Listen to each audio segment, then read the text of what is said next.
Sightings of aliens have been suggested by means of lots of human beings over the closing 100 years from exclusive components of the world.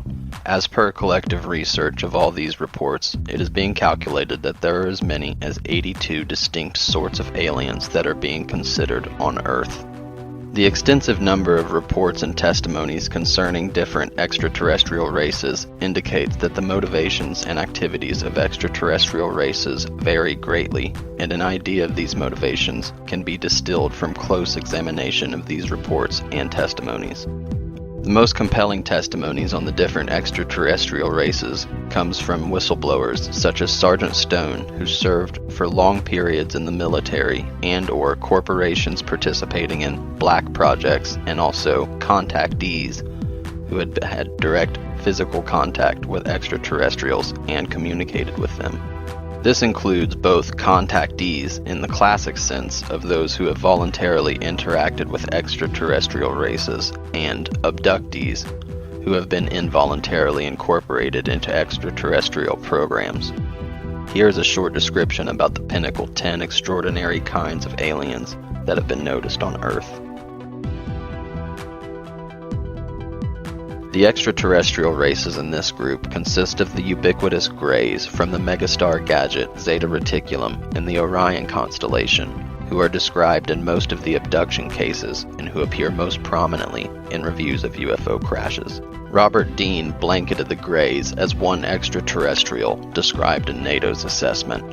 Colonel Philip Corso, who served in the Eisenhower administration and later headed the Foreign Technology Desk at the U.S. Army's Research and Development Department, claims to have witnessed the physique of a useless gray alien retrieved from Roswell in 1947. What he noticed in shape was the traditional description of a 4-foot-tall extraterrestrial with a giant head, giant black almond-fashioned eyes, a skinny torso, and spindly hands and legs. A basic description given by Travis Walton, a man who had an abduction trip with the Greys, follows. They have been very short, shorter than 5 feet, and they had very giant bald heads without hair. Their heads had been domed and very large. They were regarded as fetuses. They had no eyebrows, no eyelashes. They had very giant eyes, considerable eyes, nearly all brown besides a lot of white in them. The creepiest aspect about them had been those eyes. Oh man, these eyes. They simply stared through me. Prominent UFO abduction researchers such as Dr. David Jacobs, Bud Hopkins, and the late Dr. Carla Turner have supplied unique case research of the abusive components of UFO abductions. These researchers discovered worrying proof of abusive remedy of humans taken into UFO craft, of females being involuntarily subjected to a genetic application aimed at producing human extraterrestrial hybrids, and many other humiliating and intrusive procedures. Many researchers agree that the Greys are deeply concerned in growing a human hybrid Grey that would be an appropriate car for the subsequent step in human evolution. Researchers such as Jacobs trust this is a purpose for alarm and poses a direct danger to human sovereignty. According to Colonel Corso, the Greys had been concerned in agreements with the Eisenhower administration that Navy officers noticed as a structure of negotiated surrender, the place the Greys won permission for abducting civilians and expanding their organic program. Clifford Stone distinguishes between good and bad extraterrestrials and refers to the Greys as a section of the bad guys, committing egregious abductions, and that the U.S. authorities are undecided how to expose this to the frequent public. A quote from Clifford Stone follows. The exact ETs are, well, I like to refer to them as being nomadic. What you are speaking about the non-intervention with different smart existence types is a popular law. The nomadics go alongside with that. The Greys violated the popular law. I suppose there is an effort for the exact guys to make contact with the human beings inside our government. However, I suppose now what is going on is that the U.S. authorities realized in 1983 or thereabout that they are not dealing with the exact guys. However, in reality, do not comprehend what to do about it. The Greys are very energetic in human abductions, genetic experiments, monitoring human beings through implants, thought control and programming, cloning, and the introduction of hybrid humans. These make contributions to systemic international troubles such as people traumatized through abductions, genetically modified humans, implants for monitoring humans, and an overly passive populace due to hypnotic thought, control, and programming. Type 2. Little Green Men. Another frequent kind of alien is the little green guys that have been suggested to have been sighted by way of one-of-a-kind humans in one-of-a-kind places. These sorts of extraterrestrials are humanoid creatures with a greenish tint and their bodies devoid of any hair. Some of the little green guys have been stated to have antennas on their heads, which are much larger than the average human head. Type 3. Nordic aliens. One of the many human space colonies spawned by the Sirians was eventually established on planets in the Rigel solar system in the Orion constellation. At some point in its history, Rigel, with its Nordic population, presumably underwent a destructive civil war and was taken over by the Greys. According to George Andrews, a Nordic from the star system of Procyon, Kyla revealed much information about the Rigelians, Procyons, and the Greys to a human contactee, whose information was consistent with other sources and Andrews concluded was credible. The contactee described Kyla as follows. Kyla looked like a tall, handsome human, slender but muscular, masculine yet ethereal. He appeared either naturally or artificially to have black around his eyes, almost like coal. His face was close to exquisite, but definitely masculine. He had a gaunt face with high cheekbones and piercing cobalt blue eyes. He had fine blonde hair that was almost shoulder length. He had a muscular neck, with his skin pale flesh-colored with a white overtone. It is hard to gauge his exact height because of the circumstances under which our encounter occurred, but it was somewhere between 6 and 7 feet. Andrews writes about the history of Rigel as revealed by Kyla to the contactee. The ancestors of the short Greys were once tall blondes. The Great War took place. Before the Great War, Rigel was a vast empire and had been the source of most galactic seeding. All Rigelians were tall blondes. A colony had already been established on Procyon, and the Great War was a civil war of Rigelians versus the Procyons, and lasted the equivalent of 3 Earth centuries. A group of Rigelians who realized that the Great War was about to break out took off for the Procyon colony in a crude, clandestinely built ship. They were the only Rigelians to escape the cataclysmic devastation. All those who had remained on Rigel were transformed into short Greys. It appears that Rigel underwent a planet-wide nuclear war and an environmental collapse that led to life in underground shelters. It is very unlikely that the transformation of Nordic Rigelians involved them becoming short Greys, whose genetic material is generally accepted as inferior to human races such as Nordics. The genetic mutation process would have taken much longer than the 3 centuries mentioned. It is more likely that the surviving Rigelian Nordics were incorporated into a planet-wide genetic hybridization program by short Greys from a star system such as Zeta Reticulum, who had covertly infiltrated and undermined Rigel prior to and/or during the Great War. The short Greys most likely succeeded in genetically engineering the tall Greys using genetic material from the Nordic survivors who were too weak to resist the Grey hybridization agenda. These Rigelian tall Greys subsequently play a key role in diplomatic initiatives by the Greys and serving as a genetic model for new human-Grey hybrid races that allegedly represent the best of both species. Type 4. Pleiadian aliens. The aliens of the Pleiadian kind are characterized by means of spherical faces and tall human-like bodies, and the relaxation of the facets are smooth however detailed. The common look of the Pleiadians is a very fantastic one, and though they do not typically have hair, if they do, it is generally blonde. These aliens are recognized to be very mild and peace-loving with the aid of nature. Type 5. Andromedan aliens. The ETs from the Andromeda are additionally described with the aid of Alex Collier as having been direct descendants of the Lyrians, who skilled some situations when first leaving the Lyran device due to predatory extraterrestrial races. However, ultimately settled in the Andromeda constellation, in the superstar machine, Zante. Collier describes the nature of the Andromedans as follows. Everything that they create technologically is used for the development of their race. It is for instructional functions only, but it can be used in defense. No, they do not have a military per se, they are scientists. What they do is ship their teens to college somewhere, from 150 to 200 years in our linear time. They educate their college students in all of the arts and sciences. They are actually masters at everything. Then, at that point, they have the desire and what it is to desire to do, and they can exchange their minds whenever and do something else. So, they are given all the tools. Everything is for education. Nothing is for distraction. They would by no means conceive of developing television as a distraction. Never.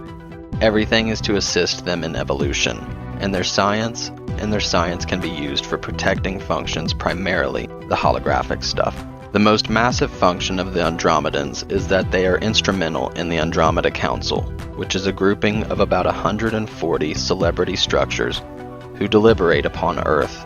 In a 1997 interview, Collier described the Council's deliberations as follows.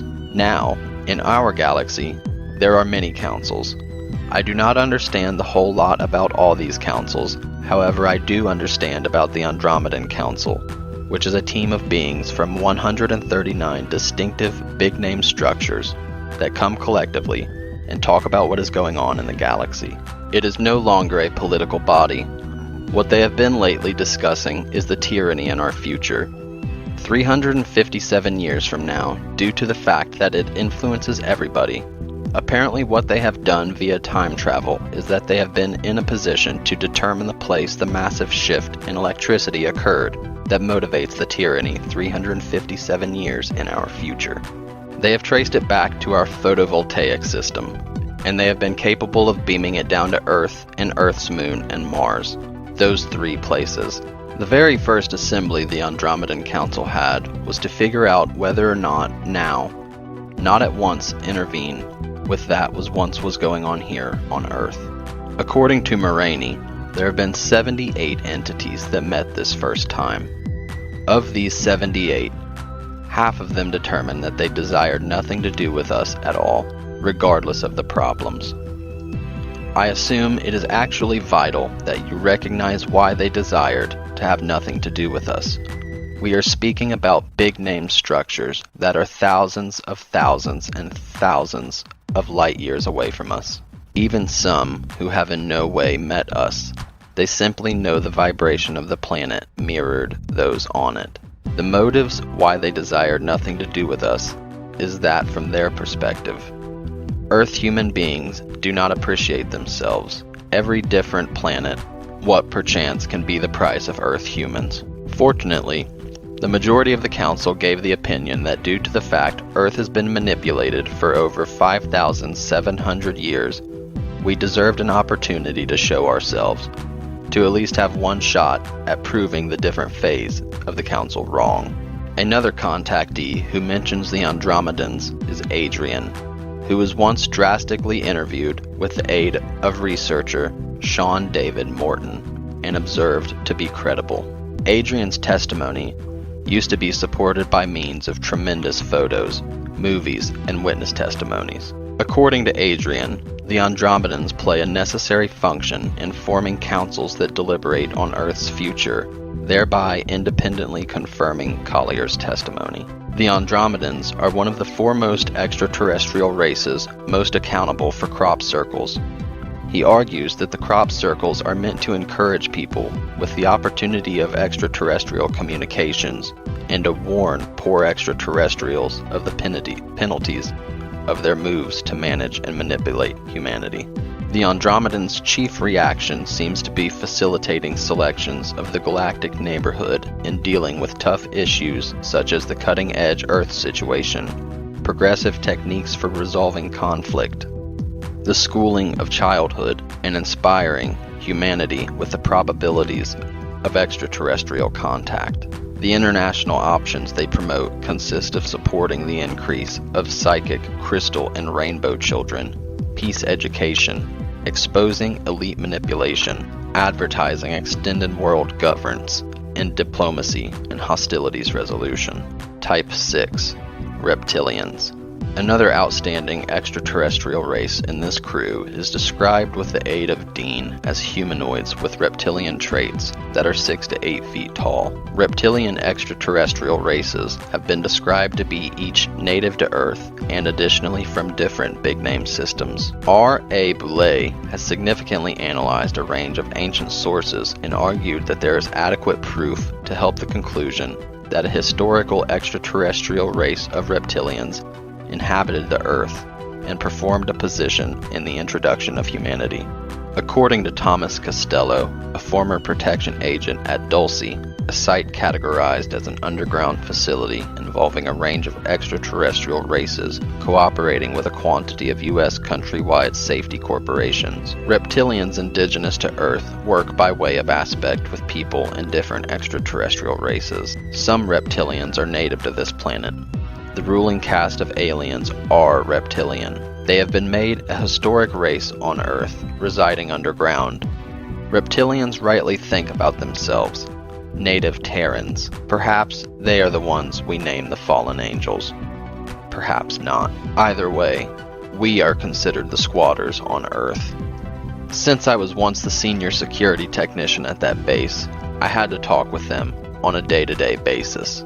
If there were any issues with protection or video cameras, I was once the one they called. It was once the reptilian working caste that normally did the bodily labor in the lower tiers of Dulce. According to Costello, the lower degrees of Dulce worried great human rights abuses on captive civilians by means of joint extraterrestrial human assignment leaders. William Hamilton, a highly revered UFO researcher, researched each the Dulce base facility and Thomas Costello's claims and credibility, and determined them to be especially plausible. It might also be unpalatable to digest or agree with Thomas's story. In fact, it looks like a phase of a receding nightmare. This is proof that something unusual does go on at Dulce. Does Thomas have the answer? There can also be a horrible fact hidden at the back of our preserving with phenomena of UFO sightings, abductions, and animal mutilations. Our authorities' brain groups have had an ongoing watchful eye on all UFO things to do for many, many years now. This wonderful phenomenon ought to have been an exquisite explanation. We may additionally be solely one outpost in a sizable interstellar empire. In addition to Hamilton's conclusion about Costello's claims and credibility, I have written a full-size document of the Dulce base and discovered the proof is very steady with Costello's claims regarding human rights violations involving a range of extraterrestrials, U.S. countrywide protection agencies, and corporations. Linda Moulton Howe, an investigative journalist and UFO researcher, interviewed a contactee abductee with the aid of Jim Sparks, who claims to have met with a wide variety of reptilians indigenous to Earth. According to Sparks, indigenous Earth-based reptilians have their very own special way of life and have interacted with humanity for millennia, and each assisted humanity and used it as a resource. Sparks used to be informed by way of the reptilians that they have reached a wide variety of secret agreements with countrywide governments. Sparks's claims are very regular with the trip of some other contactee, Old K, who claims to have met with a woman reptilian, Lacerta, and interviewed her on a wide variety of events and allotted the interviews as the Lacerta files. According to Lacerta, reptilians who have advanced on Earth are awesome to off-world reptilians who periodically go to Earth.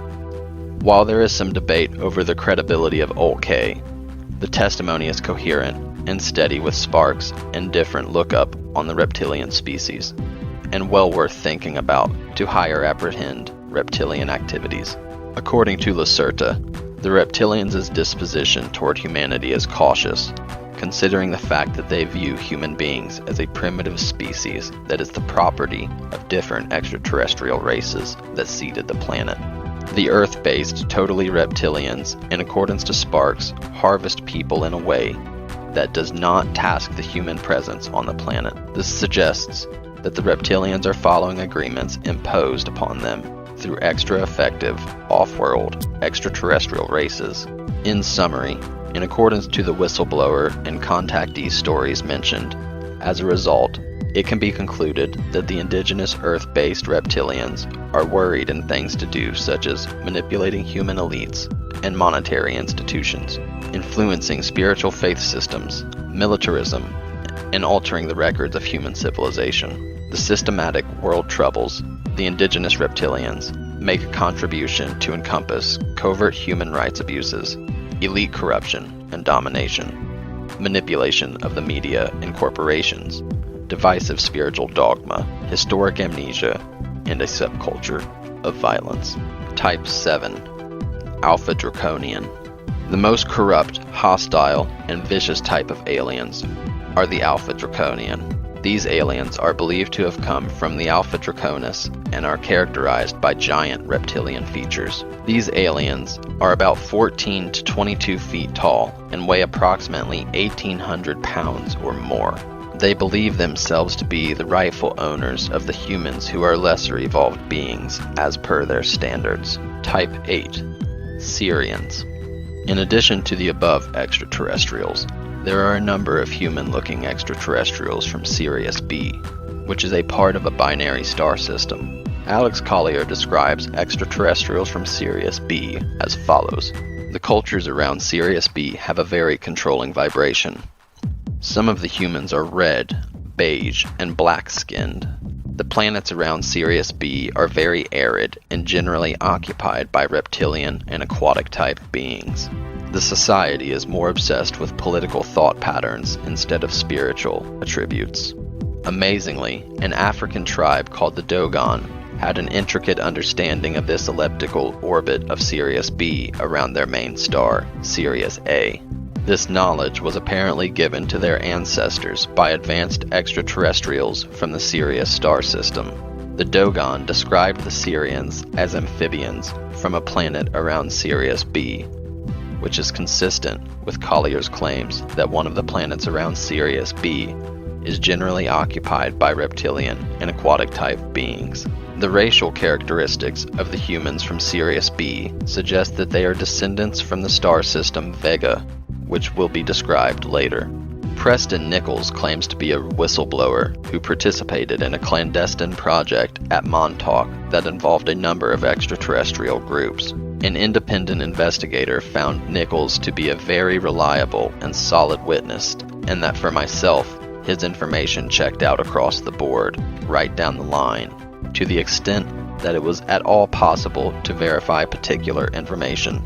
The humans from Sirius B, according to Nichols, played a role in providing exotic technology such as time, interdimensional travel to clandestine government agencies involved in both the Philadelphia experiment and the Montauk project. In conclusion, this human extraterrestrial group from Sirius B is mainly active in technology exchange programs that have assisted the government in the acquisition of various technologies that have had military applications.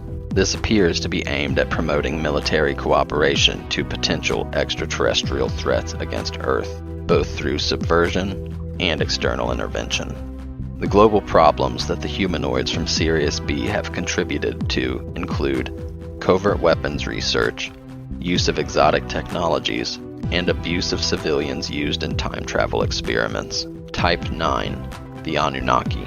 The Anunnaki is reported to be a race of giant humanoids who have played a role in seeding the Earth with humans, and who periodically return to the Earth to determine how effectively Earth's resources have been utilized by humanity, and those extraterrestrial races playing a role in managing us.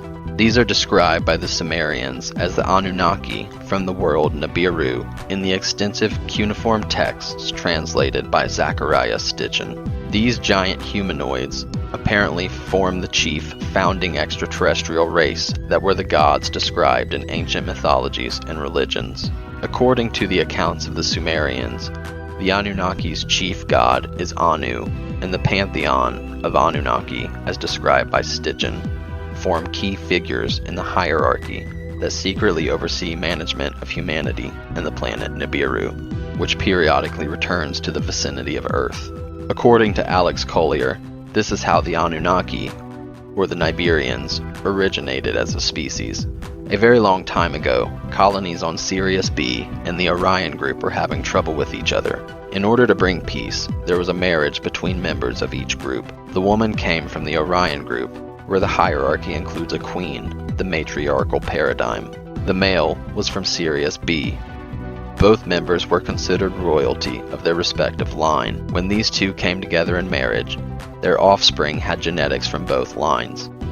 Because of these genetics, the new race that was created was given the name Nibiru, which I am told by Moraine of the Andromedan Council is the Orion tongue meaning for divided amongst two.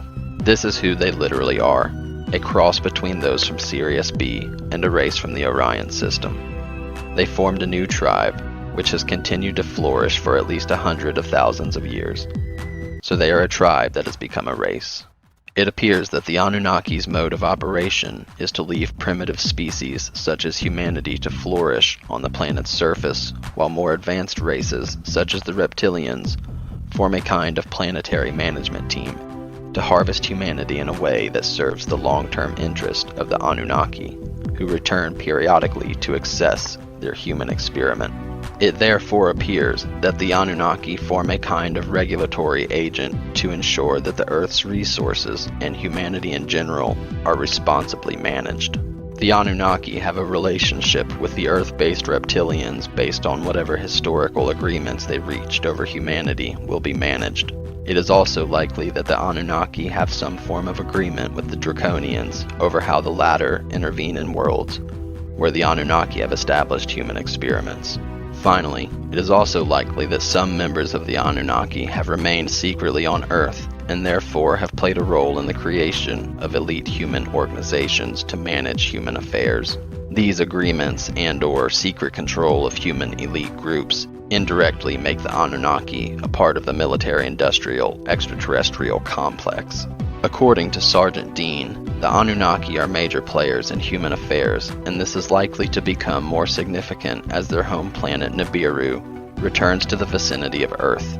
It is the apparent return of the Anunnaki that appears to be a wild card that concerns national security agencies that are unaware of how this race of extraterrestrials will impact on global humanity in the military-industrial extraterrestrial complex, which was created to manage extraterrestrial affairs. The main activities of the Anunnaki are to influence the long-term human evolution through elite groups, systems, and institutions, and by influencing human consciousness. They appear to be in competitions with the Draconians for control of Earth. The main global problems they contribute to include elite domination, religious fundamentalism, a patriarchal global culture, and a culture of violence. Type 10. Arcturians. The final extraterrestrial race to be examined due to their significance are the Arcturians, who are described as once having seeded the Earth with their members and presumably peacefully coexisted with other races. According to Andrews, in antiquity, this planet was divided into sectors among 4 different groups: blondes, greys, large lizard-like beings from the Capella system, and beings from the Arcturus system. Andrews goes on to describe the Arcturians as currently playing an observer role in the current battle between extraterrestrial groups over Earth and her population. Collier describes the Arcturians as also being one of the races interacting with Earth and that they are trying to help. According to the contactee Adrian, the Arcturians are the extraterrestrial race most responsible for crop circles. He argues that the crop circles are intended both to inspire humans with the possibility of extraterrestrial communications and to warn negative extraterrestrials of the consequences of their actions to control and manipulate humanity. Here is a more detailed description of the Arcturians given by Collier. This group of beings settled in the constellation of Arcturus These races of humanity are very private, and for very specific reasons, they do not get involved with Earth. They think of themselves as healers. They carry a long, strong pride of technology in the arts of physical healing and emotional and spiritual bodies. They have been known to intervene in the ancient past and to help resolve very serious conflicts in our area of the universe by sharing their unique ability to show others how to integrate their belief systems and feelings to resolve conflict. They can be very silent and can and will keep very much to themselves. They as a group have done much to help raise the overall levels of consciousness in our universe. Most information on the Arcturians comes from those claiming to have telepathically communicated with them. For example, Dr. Norma Milonovich, in her book, We, the Arcturians, describes her communication with the Arcturians through a form of computer-aided automatic writing. She claims the Arcturians are here to assist Earth as it enters a new age of spirituality. They cannot interfere with the free will or decision-making process of any Earthling, but are here to educate and help raise the vibrations of all who choose to journey to the new dimension the Earth is entering. The Arcturians are described as having a highly developed spiritual culture and technological sophistication that gives them great influence in the galaxy. Another individual who telepathically communicates with the Arcturians claims they have the following mission on Earth. The Arcturians are the overall guides or administrators of the contact experience.